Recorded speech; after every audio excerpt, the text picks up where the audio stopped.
60 Minutes Rewind. Egil Krogh goes to prison for 6 months a week from tomorrow for conspiring to violate the civil rights of Daniel Ellsberg in the break-in at Ellsberg's psychiatrist's office. Egil Krogh was head of the White House Plumbers, appointed on orders of President Nixon back in 1971 to plug national security leaks.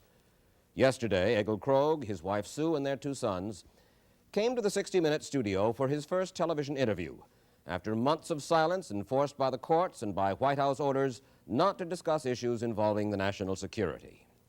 He talked extensively and candidly about the climate that led to Watergate and of the famed testimony of John Dean about which he has some doubts.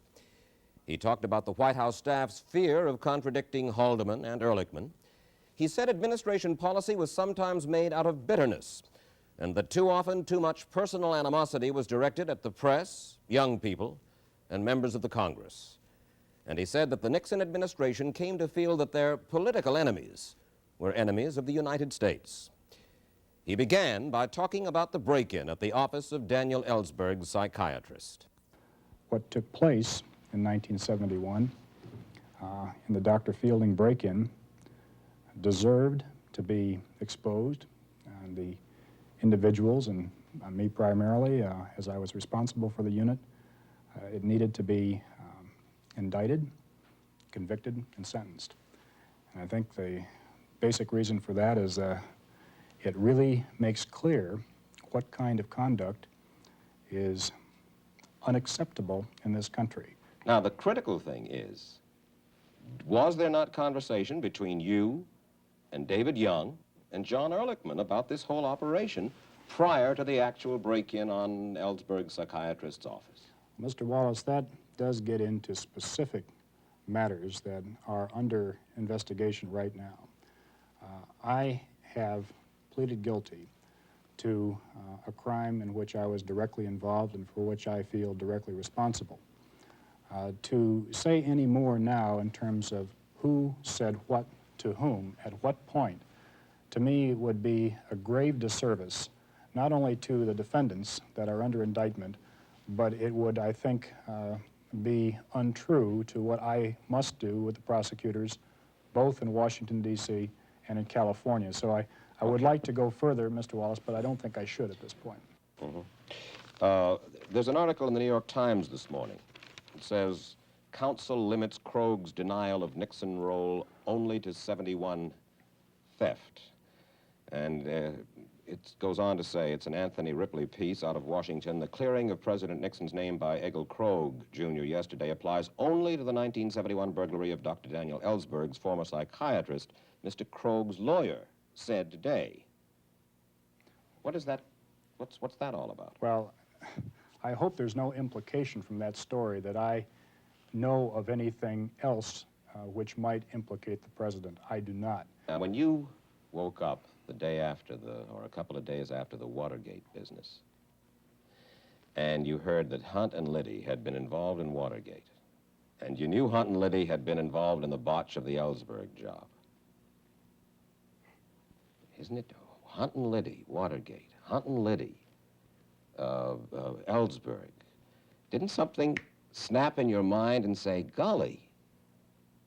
And then when Ron Ziegler called it a third-rate burglary, I mean, that's when the cover-up began. What was your reaction about Hunt and Liddy, your 2 old buddies? I was, well, I don't know whether I describe them as buddies. I consider them friends. Well, you know what I'm talking about. They worked closely with me. I was very distressed and felt very badly about it. And said nothing to nobody. Well, at that point, Mr. Ehrlichman had been made well aware of what had happened in California, and I had been repeatedly instructed by Mr. Ehrlichman in 1972 and also in 1971 that all of the activities of the Plumbers were to be impressed with the highest national security classification, and I was to discuss it with no one. I didn't. In retrospect, I feel very strongly we would all be much better off if right at the moment something took place that was wrong, it was exposed, the people involved were investigated, if necessary prosecuted, and if appropriate convicted. We'd all be much better off. The cover-up to me, if that's in fact what has taken place, has really been the main factor, I think, in bringing so much unhappiness to the country. Are you satisfied in your own mind, Mr. Krogh, that the president did not know and did not take part in the cover-up? Yes, I am satisfied, and I would like to say the reason is not just faith. I had a meeting with John Dean on March 20th, 1973. It was a 2-hour meeting. I haven't been able to speak to this before. In that meeting, we discussed the Ellsberg break-in, or the Dr. Fielding break-in. We discussed a lot of the things that John had been working on, which I learned about for the first time. And he said, Bud, the president is being badly served. He just doesn't know what's been going on. Now, John Dean had had some meetings with the president prior to that time by himself.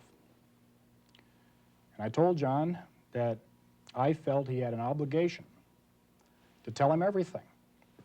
Lay it all out on the table.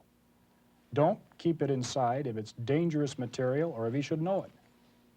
The next day, John Dean apparently was, the March 21st meeting was when he went in and spoke to the president and told him everything. Now, my feeling in saying that the president did not know about it in advance and didn't know about the cover-up stems from that discussion with John Dean, who had the information. I don't know whether the president was told other things by Bob Haldeman or John Ehrlichman or John Mitchell. I don't know anything about that. All right, but now wait a minute. What you're saying is, and let me understand this, I don't have that chronology completely in my own mind. It's difficult to do it.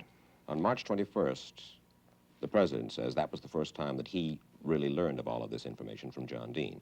That's what the president has stated. And you say that on March the 20th, the day before... The day before, in the afternoon. John Dean told you, in effect, the president doesn't know everything that's been going on. Exactly. He is being badly served. The president does know what's been going on. That's now, why have you never put that on the record before this moment?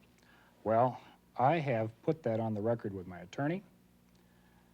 I have discussed this with Mr. Ehrlichman right afterwards, who conducted the investigation for the president in the early part of April. I have not been called upon. As a matter of fact, for the last 9 months, I've been under investigation and indictments all over the country. During that period of time, I was not able to say anything, Mr. Wallace. I had to invoke the Fifth Amendment in California, which is a very painful thing to do, and I invoked it 47 or 48 times before a House committee, publicly. You're not allowed to speak to it by advice of counsel. You will agree that if this is proved to be accurate, what you say now, that it throws a considerable shadow on a good deal of John Dean's testimony, right? Yes, I think it does, because I think what it does, and unless... It makes him out a liar. I'm not going to say John Dean is a liar. I won't say that. But he told you on the 20th, the day before he went in to see the president, that he was being badly served because the president didn't know the extent of what had gone on. That's correct. He had been under enormous pressure himself for 7 months. Told me he hadn't slept for weeks. You have to understand, John Dean and I were very close friends. Yes, I know. And I liked him very much. I still do like him. But the subsequent testimony and trying to go back to September or whenever the other time was that John Dean said that the president knew something just wasn't consistent with what he told me, and he would have no reason on the 20th of March not to disclose this completely to me. You're saying that he perjured himself before the Watergate Committee? I won't say that. In effect, that's what you're saying. I will say that he probably either he might not have perjured himself, he might not have told me what the truth was on the 20th of March, but I believe he did. Now, you're willing to say that about John Dean, but you're not willing to say what John Ehrlichman said to you. Because John Dean's going to be, he deserves a fair trial just like John Ehrlichman. And John Dean has already pled guilty to obstruction of justice. All other charges have been dropped against John Dean. He is not going to face trial. John Ehrlichman is going to face trial. It's a completely different set of circumstances. Do you feel that the White House attitude toward the press was a misconception? In other words, was it not deserved for them to feel that way? Yes. I happen to feel that probably the president has been treated very, very roughly by the press. I don't know whether it's the Eastern liberal press or the Midwestern moderate press or the Southeastern conservative press. But notwithstanding that, that does not justify condemning the press at large or just living in sort of a constant state of hostility. It's a fact of life that the press is going to be there covering the conduct of the presidency as well as all the other departments and agencies in the executive branch. They need to be worked with. That's the only way that you can communicate. So when you heard different from Ehrlichman and Haldeman, what would you say? Well, I wouldn't say much.